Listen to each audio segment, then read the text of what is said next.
So ayun, mega love shoutout po sa inyong lahat.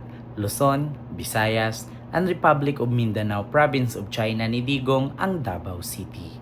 Ngayon mga kababayan, meron po tayong panibagong vlog, panibagong content, panibagong balita. Na kung saan mga kababayan, eto na nga.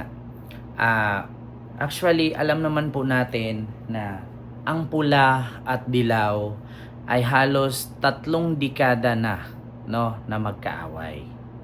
Ngunit nung panahon na tumakbo si Pangulong Bongbong Marcos pagka-presidente ng Pilipinas, ang tanging layunin niya ay ang pagkakaisa. Yun ay ang sinasabi niyang Uniteam. Ngayon mga kababayan, eto na.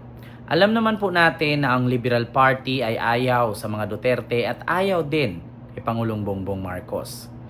Ngunit mga kababayan, first time in the Philippine history na ang Liberal Party member na si dating Senate President or dating Senador Franklin Drilon ay kinampihan po ang Pangulo ng Pilipinas na kasalukuyang Pangulo na si Pangulong Bongbong Marcos, no, laban sa aligasyon at paninira, no, ni dating Pangulong Rodrigo Roa Duterte, ang kanyang panira, ang kanyang kasinungalingan at fake news na pinapakalat patungkol sa 2025 BICAM budget. So ngayon mga kababayan, first time in the Philippine history ito na ang kalaban ni Pangulong Bongbong Marcos ay siya nang nagtanggol ngayon laban kay Duterte. So mga kababayan, tinawag po ni dating Senate President Franklin Drilon si Digong na sinungaling. Bakit? Alam naman po natin na sa loob ng ilang taon, halos dekada, no, na naging senador itong si Franklin Drilon, ngayon lamang itong termino na to ay wala siya. Alam niya ang bawat estilo, bawat pamamaraan at bawat takbo ng politika sa Pilipinas. At siya din po ay isa sa mga pumipirma ng mga budget noong panahon pa ni Pinoy, panahon ni Digong, panahon ni Erap hanggang sa panahon ni Gloria. So ngayon, mga kababayan, hindi naman po siguro magsisinungaling si dating Senate President Franklin Drilon pagdating sa BICAM budget. So ngayon mga kababayan, pinagtanggol po dito, no, ni dating Senate President Franklin Drilon si Pangulong Bongbong Marcos kung paano at anong kalakaran pagdating sa budget ng 2025. Aniya pa nga ni Senate President Franklin Drilon, no, ex-senador, ang sabi niya, hindi tanga, hindi bobo si Pangulong Bongbong Marcos na pipirma na lang ng ganun. Hindi naman po baliw at hindi po nawalan ng isip, no, ang Pangulo ng Pilipinas. Hindi naman po ulyanin ang Pangulo ng Pilipinas na hindi niya alam yung kanyang pinipirmahan.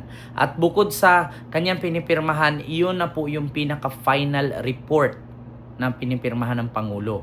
So yun daw pinakita ni Digong, ibig sabihin yun po ay mga sample report lamang. Hindi pa yun yung final. So yun po, pakinggan nyo po mga kababayan, pindutin ko po yung video, panuorin nyo po, intindihin nyo po mabuti ang sinasabi ni Drilon para hindi po tayo ma-fake news ni Digong. So ito po, panuorin nyo at pakinggan nyo. Naging chairman ng Committee on Finance at kahit hindi ka chairman ng Committee on Finance, isa ka sa talagang matyaga at masipag na nag-scrutinize o na-examine sa taunang pambansang budget. Ang gusto ko pong itanong, dahil may controversy ngayon sa 2025 budget, uubra po ba na mayroong blank lines o blank items sa budget? Sa akin po, ang importante dyan, na ang enrolled copy o yung printed copy ng budget, yan po ang pinirmahan ng Pangulong Marcos. At wala po makaka-question na yun, wala naman po blanco dun eh. Kaya sa akin po, valid ang valid ang budget. Hindi po pinadala kay Pangulo Marcos yung Bicameral Conference Committee report at talagang hindi po pinapadala yan. Ang pinapadala, printed enrolled copy. At kung ano yung printed enrolled copy, yan po ang controlling, yan po ang pinirmahan ng Pangulong Marcos. Kaya wala pong diferensya doon. Lahat. Wala namang blanco doon. So, wala pong question doon. Ang sinasabing blanco ay sa Bicameral Conference Committee report, hindi naman po dapat pinapadala sa Pangulo yan at hindi inaktuhan ng Pangulo yan. Ang inaktuhan niya, yung printed enrolled copy. So ngayon mga kababayan, narinig nyo po, na hindi basta-basta ang pipirmahan ng Pangulo kapag kulang-kulang na may mga blanco. Ang pipirmahan ng Pangulo ay yung mga printed official report. So kung may kulang, hindi pipirma ang Pangulo dyan. Halimbawa, yung budget ng ganito, budget ng ganyan, budget ng gano'n, na may naiwan pa, may hindi pa naaayos yung pagkatutal, hindi po pipirma si Pangulo dyan. No? So, yun palang hawak ni Pangulong Bongbong Marcos na 4,000 pages. Yun na yung pinaka final and conclusion report. No? So, yung hawak ni Digong, yun po yung mga sample. Kumbaga, kung sa baluta yan, hindi pa yan yung final ballot, sample ballot pa lang yung hawak ni Digong. So, sa madaling salita, naninira lang talaga si Digong. No? So ngayon mga kababayan, bigyan ko po kayo ng clue. Actually, meron po akong vlog nito, ibang topic naman. Pero gusto ko lang isingit dito.